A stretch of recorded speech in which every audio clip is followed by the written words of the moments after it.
मेरे भाई, मैं इतनी ताकत नहीं थी कि भाभी जान को मुतमईन कर सकते। मेरी भाभी मेरी तरफ देखती थी। उनके देखने का मतलब भी मैं समझता था, लेकिन चुप रहता। एक दिन भाई कहीं गए तो मैं चला गया। भाभी बोली, देख क्या रहे हो। मैंने जैसे ही काम शुरू किया तो पूरी मज़ेदार कहानी सुनने के लिए चैनल को सब्सक्राइब कर दे। ये इन दिनों की बात है, जब भाई की नई नई नौकरी लगी थी।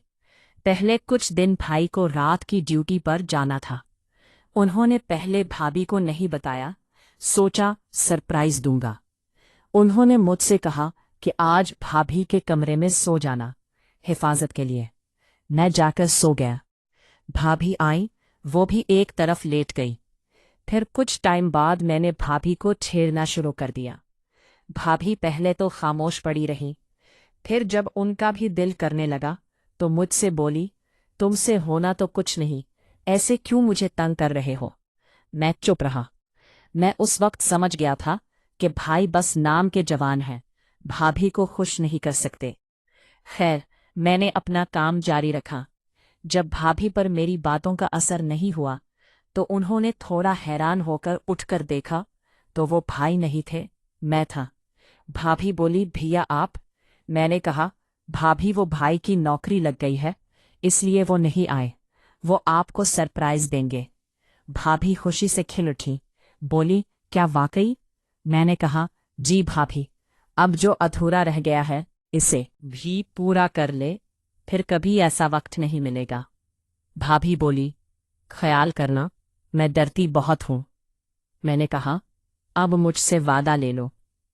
फिर हमने उस वक्त को खास बना दिया।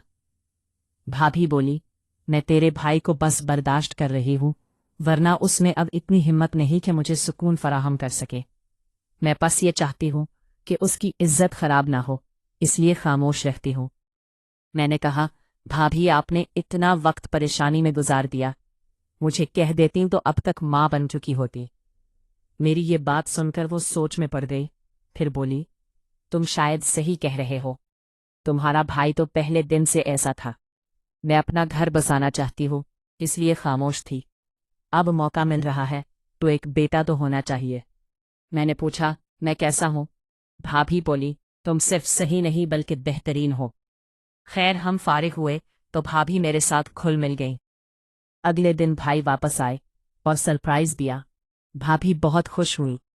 भाई ने कोशिश की, लेकिन हमेशा की तरह बहुत जल्द फारिग होकर सो गए। भाभी बाहर आई और बोली, तेरे भाई ने आज फिर काम अधूरा छोड़ दिया है, तुम ही उसे पूरा करो। फिर हम दूसरे कमरे में चले गए, जहां कुछ फालतू सामान पड़ा था। मैंने भाभी की प्यास बुझाई। भाभी बोली, चंद दिन और ऐसे मौका मिलता रहा तो मुझे जल्द बच्चे की खुशी मिलेगी। अगले दिन भाभी की बहन और अम्मी आई हुई थी। जब मैंने भाभी की बहन को देखा तो वो भाभी से भी ज्यादा खूबसूरत थी। मैंने भाभी से कहा, आपकी बहन तो बहुत प्यारी है। वो बोली, उसका शौहर भी दुबई में है। मेरे दिल में लालच आ गई। मैंने कहा, अगर मैं काम आ सकूं तो। भाभी ने मुझे चैलेंज किया कि वो अपनी बहन को मना लेंगी। कुछ दिन बाद मैं कमरे में गया तो भाभी की बहन वहां बैठी थी। उन्होंने मुझसे पूछा, क्या तुम में इतना दम है कि मुझे आराम दे सको। मैंने कहा, कोशिश करूंगा। फिर भाभी भी हमारे साथ शामिल हो गई। एक तरफ वो दोनों थीं और दूसरी तरफ मैं अकेला। काफी देर मुकाबला चलता रहा और आखिर में वो दोनों मुतमईन हो गई। भाभी की बहन बोली, खिलाड़ी तुम जैसा होना चाहिए जो जल्दी आउट न हो।